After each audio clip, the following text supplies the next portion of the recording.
একবার একটি লোক গৌতম বুদ্ধের কাছে আসে আর বলে, আমি এই জীবনটা কেন পেয়েছি?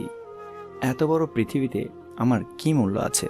গৌতম বুদ্ধ ওই লোকের কথা শুনে অল্প একটু হাসে আর একটি সুন্দর পাথর দিয়ে বলে, যাও, প্রথমেই পাথরের মূল্য জেনে এসো, কিন্তু মনে রাখবে এই পাথরটিকে বিক্রি করবে না, কেবল মূল্য জেনে আসবে। এরপর ওই ব্যক্তি পাথরটি নিয়ে একটি ফলের দোকানে যায় আর পাথরটিকে দেখিয়ে বলে যে এর মূল্য কত হবে।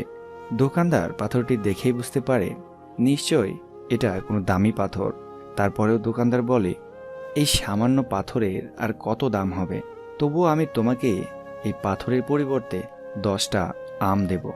এরপর লোকটা বলে, আমি বিক্রি করব না, আর লোকটা সেখান থেকে চলে যায়।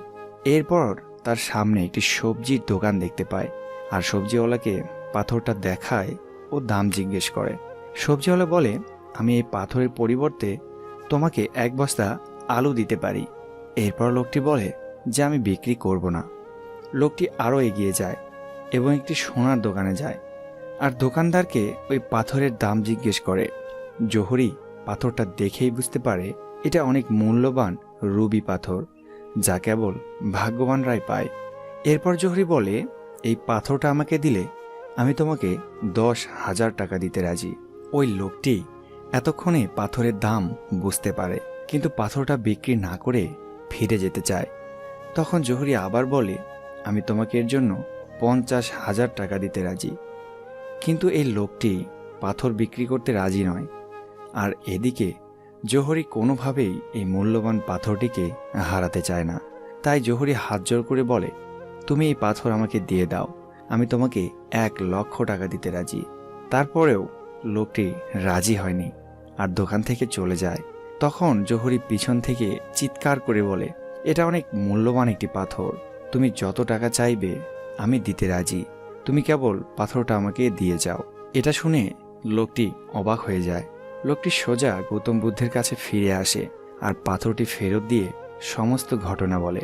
এরপর গৌতম বুদ্ধ হেসে বলে, ফলের দোকানদার এর মূল্য 10টা আম বলেছে, সবজিওয়ালা এর মূল্য 1 বস্তা আলু বলেছে, আর জহুরি বলেছে এটা অমূল্য।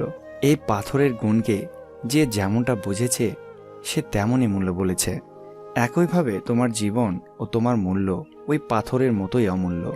পৃথিবীতে যে তোমাকে যতটা বুঝবে সে তোমাকে ততটা গুরুত্ব দেবে, কিন্তু হিরে ও মানুষের মধ্যে পার্থক্য হলো হিরেকে অন্য কেউ খোঁজে এবং সেটাকে বাইরে নিয়ে আসে, কিন্তু মানুষকে নিজেই নিজেকে খুঁজতে হবে এবং নিজেকে বাইরে নিয়ে আসতে হবে। তাই তুমিও তোমাকে খুঁজে বের করো আর নিজেকে হীরের মতো তৈরি করো, তাহলে একদিন তোমার মূল্য বলার লোক পেয়ে যাবে। তো বন্ধুরা, আজকের পর কখনোই নিজেকে মূল্যহীন মনে করবেন না। আপনার মূল্য ততটাই যতটা আপনি নিজেকে মনে করেন। কেবল আপনাকে নিজেকে সেই উচ্চতায় নিয়ে যেতে হবে। আশা করি আজকের গল্পটি আপনাদের ভালো লেগেছে, তাই ভিডিওটি লাইক ও শেয়ার করতে ভুলবেন না। ধন্যবাদ।